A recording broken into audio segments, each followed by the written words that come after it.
Biggest Loser. And we've already talked about losing your doubt and losing your fear. Like I said last week, we were talking about losing our fear, and I was saying how I have an aversion to spiders. I'm not a big fan of spiders.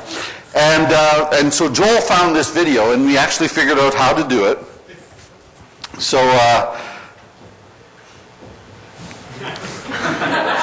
we know it's function F5. We'll get there we go. And once we hit the play button, we should be good to go.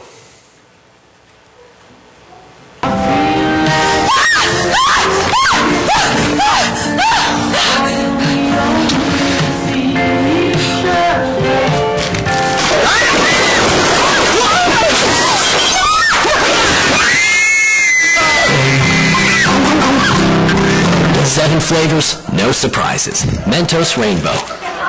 Could the spider? Find out. Get Spider Swiper free on the App Store. See?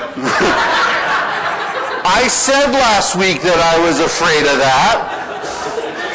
Sure enough, there it is. And since this is on TV, we know TV doesn't lie.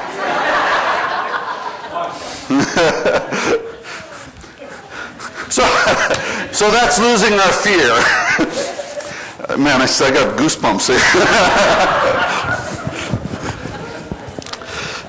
Today we're talking about guilt. It's funny though, the things that we're talking about, doubt, fear, guilt, pain, these are things that we have in our life that God actually says, you know what, you don't have to live with this. You don't need this in your life. Because I've provided for you so that this doesn't have to happen. And so as we go through this, there's yeah, I have this in my life, but does God really want it there? No. If we want to live the life that we really are supposed to live, the life that God has called us to, this life that is full and not just half full, but overflowing full, then these are the things that sort of keep us back. These are the things that keep us from moving on in our lives to the point where we want to go, and the point where we can be most productive, not only in our everyday life, but also more productive, spiritually more productive in our relationship with God. And so we need to get rid of these things. And guilt is one of those emotions that really comes from a variety of sources. And it's an emotion that's not easily conquered.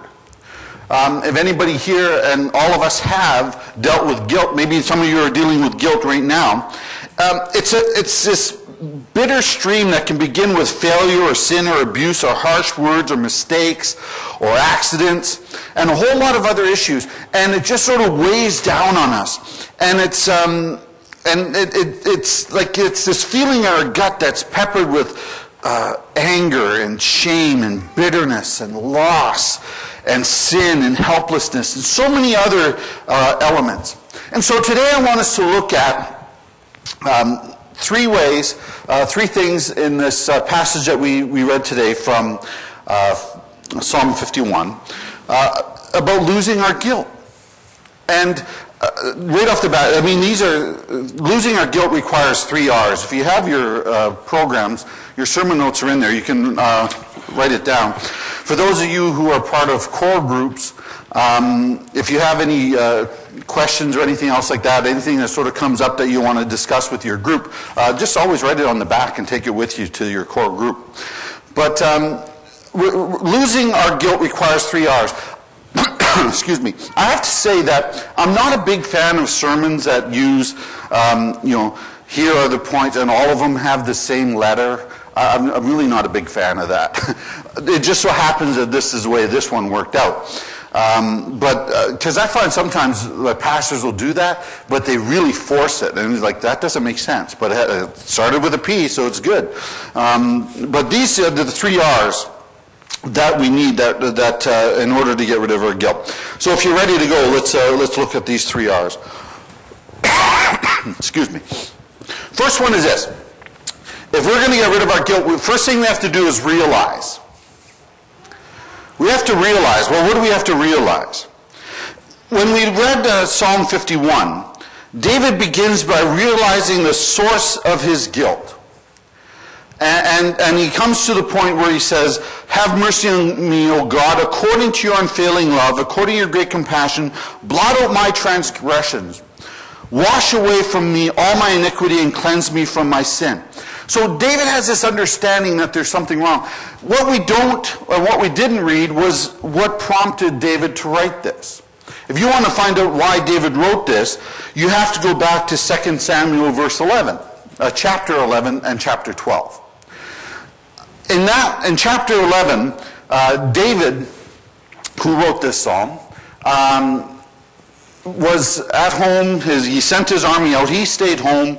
And while he's up on his roof, he looks out over the top of it from his palace, and he sees a lady having a bath.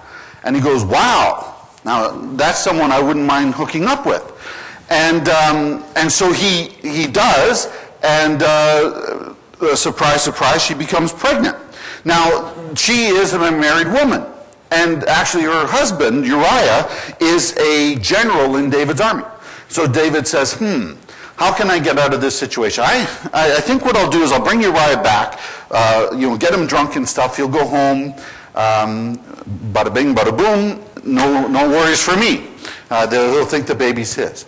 But Uriah is too good a man. He says, well, my men are not at home with their wives. I'm not going to be with mine.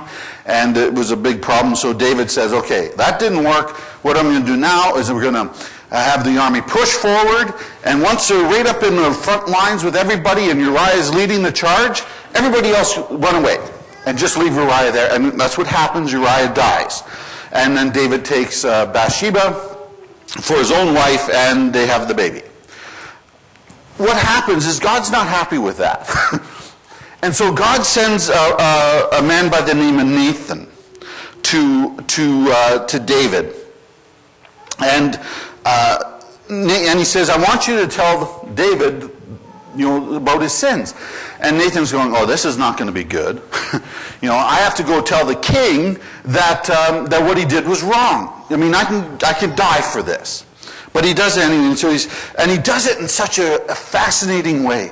Remember, David was the shepherd boy, and he looked after sheep. And so what Nathan does is he uses this word picture in order to tell the story about, to David and bring out the absolute essence of it. And he says, David, in this town, there was a very, very rich man and a very, very poor man. And the rich man had lots of flocks of, cattle and sheep and all these other things. But the poor man didn't have anything. All he had was this little ewe lamb, little female lamb. And they brought it home, and they cared for it since it was little, and it ate from the table, and it slept in his arms, and it was like one of his daughters. It was a pet. And he said, they love it. And David probably had a pet lamb himself. Oh, yeah, I remember. Oh, that's so cute. Well, David, the problem is that someone came to visit the rich man. And he had to put on a feast. And he said, well, I'm not going to kill one of my own livestock for this. So he went to the poor man, and he took his pet lamb.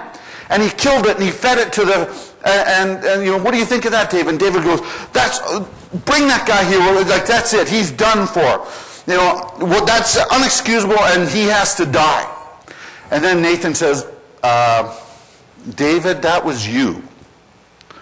When you did this with Bathsheba, that's exactly what you did. And David went, oh my God. And he broke down, and he wrote this psalm. And so it's this, and he comes to the point in 2 Samuel where he says, I have sinned against the Lord. He realizes that he's done something wrong. And it's this guilt that is within him, and just eating away and eating away and eating away. And his sin was deep and was far-reaching. And one of the first steps in stopping guilt and overcoming the sins in our life is actually to name them.